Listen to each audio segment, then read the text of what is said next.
source becomes that which you're asking for. We've written a book and we've entitled it, Ask and It Is Given. We are ringing a bit when we stand forward. It is better when we stand back, yes? Yeah. We've written a book entitled, Ask and It Is Given, and we think it is the best title that has ever been given to any book because it speaks so precisely to the way this all works. When your environment causes you to identify that you want something, the source energy part of you immediately becomes vibrationally at one with that new desire. Not with the contrast that gave birth to it, and not with the absence of it which helped you to define it, but with what you're asking for. So an even better title for a book, better than Ask and It Is Given, although most are not ready to hear it yet, but a really leading edge title for the book would be, not only when you ask, it will be a long title.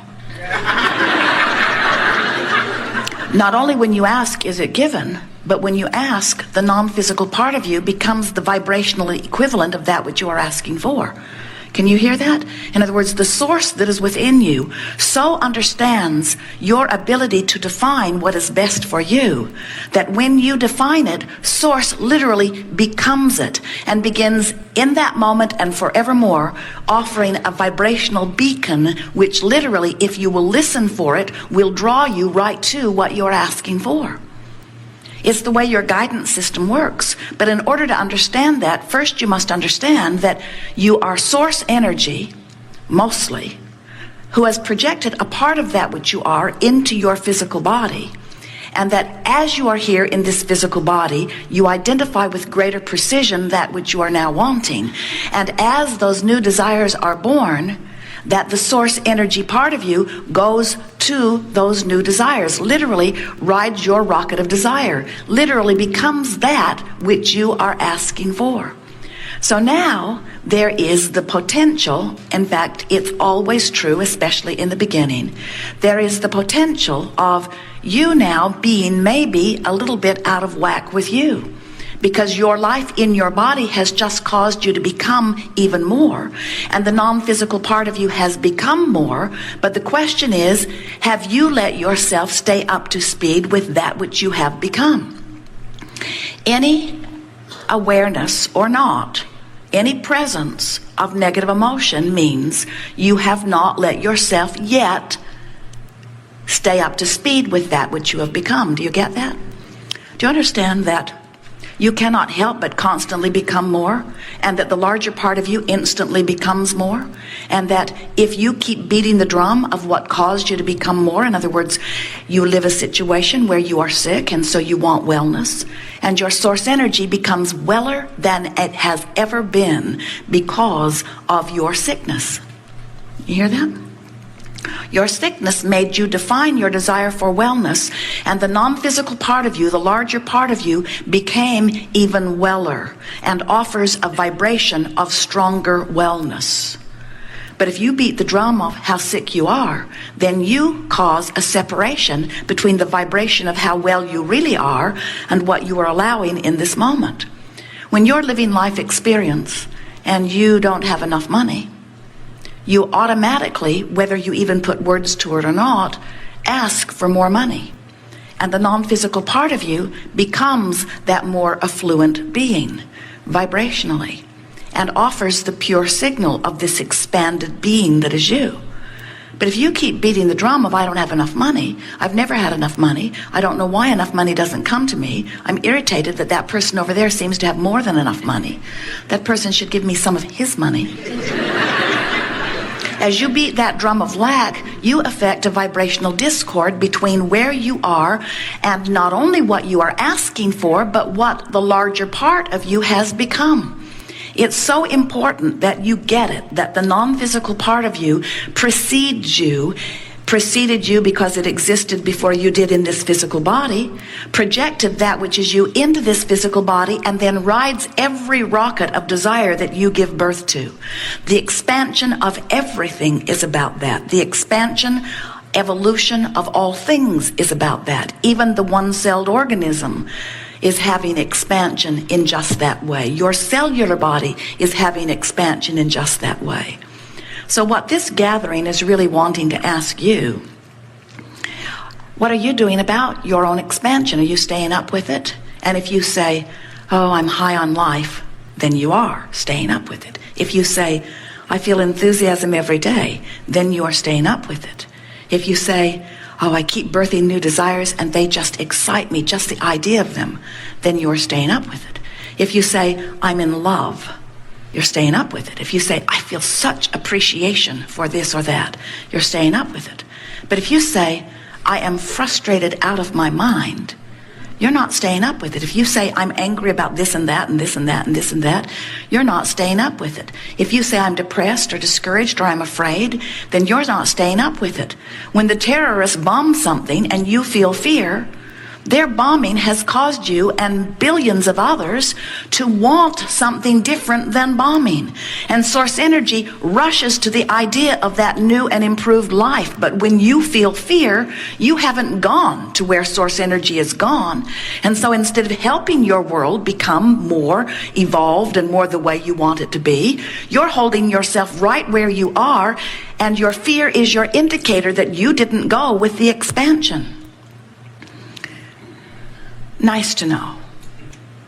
So whenever you feel any emotion, whether it is joy or whether it is despair, whether it is hope or whether it is doubt, when you feel any emotion, whether you call it a positive one or a negative one, every emotion is your indicator of how well you're staying up with your expansion. So when you feel unfulfilled, it's simply because you're beating old drums and not keeping up to speed with where your life has taken you. Not somebody else's life. There's not this idea of who you should be. There is only who you are becoming and your willingness or ability. It's really more about willingness than anything, to stay up to speed with who you have become. As you begin to understand that you are source energy in a physical body, and you begin to reach for how your source feels, that's really what the art of allowing is. It's, how would my source feel about this? How does my source feel about this? So in order to understand your guidance system, think about any guidance system. Jerry and Esther have several different ones in different vehicles, but they all operate on the same premise of the system knows where they are, and they program in their desired destination, and then the system calculates a route between where they are and where they want to be. Magellan never says to them, what in the world are you doing there? Or, I can't believe that you're there, you should not be there. Or, you've been there way too long, now I'm not going to guide you to something else. Or, you asked me yesterday, and you didn't follow my guidance, and so now you're on your own. That's your mother. The navigational systems in your vehicles are very straightforward. They have only two things to consider, and the relationship between those two things is the basis of the guidance. And those two things are, where are you and where do you want to be? You have the same sort of guidance within you. Where am I in terms of my physical allowing in relationship to where my life has caused me to become? First, you have to accept that you are source energy in the process of expansion. And once you accept that you are source energy in the process of expansion, then you must accept that the larger part of you has experienced the expansion. And once you get that the larger part of you has experienced the expansion, then you have to decide whether the rest of you is willing to catch up with it. Sometimes we see you like a two-headed monster, and we just want both heads to go in the same direction. And the dominant head, now which is the dominant head of this monster? So when you were only source energy, you were a one-headed monster. Maybe monster's not the best word, but we like it. And then you were born into this physical body and immediately became a two-headed monster. But the source energy part of you is the larger part of you, always by far, the eternal part of you, the culmination of all that you've become, the part of you that eternally knows your worthiness and knows your value, and excitedly wants to come forth into the physical experience, because the physical experience is known as the leading edge experience. So you come forth into that perspective and you have experiences, and as you do, you constantly restate who you are and what you want, and that larger, non-physical, dominant part of you immediately becomes what your life has caused you to become. And then what this gathering is about is you bringing the rest of you, the non-physical part of you, up to speed with that. And you know you are doing that when you begin to pay deliberate attention to the way you feel. So, your guidance system is always within you, and the better you feel, the more you are moving in the direction of that. We want you to get the sense, however, that as you are non-physical energy and you are projecting yourself into this physical experience, that there is a current or a stream that you flow on, a powerful stream of well-being. And it's only one stream of well-being, this powerful stream of well-being. Source energy cannot project its absence. It projects that which it is. It radiates that which it is. And you ride the current of that stream. So as you are flowing in on that stream of well-being, now life is causing you to ask for yet more. So the stream expands with every experience that causes you to ask. It expands and moves faster. So the longer you live as an eternal being, the faster the stream moves. As you come into this physical experience, the more you live and ask for, the faster the stream moves. So there is this wonderful stream or current of well-being that flows. And friends, there is only one stream. There is not a stream of darkness or evil. There is only the stream of well-being, which you are allowing or you are not. And as you are allowing the stream of well-being, you can feel yourself involved in it, and if you do not allow it, you can feel the resistance, which is what negative emotion is.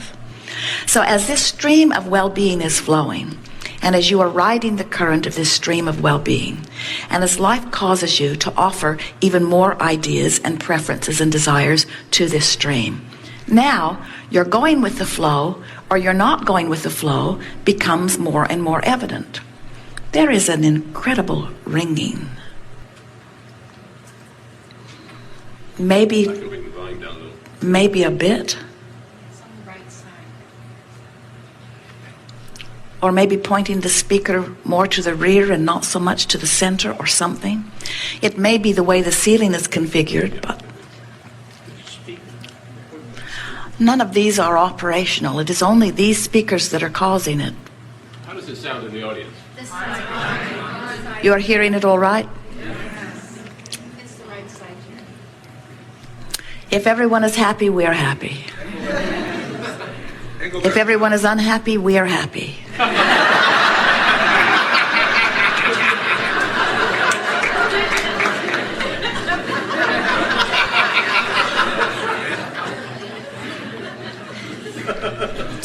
So as this stream is flowing, what we want, that is better. As this stream is flowing, what we are wanting you to realize is that your relationship with the stream is everything that you are feeling.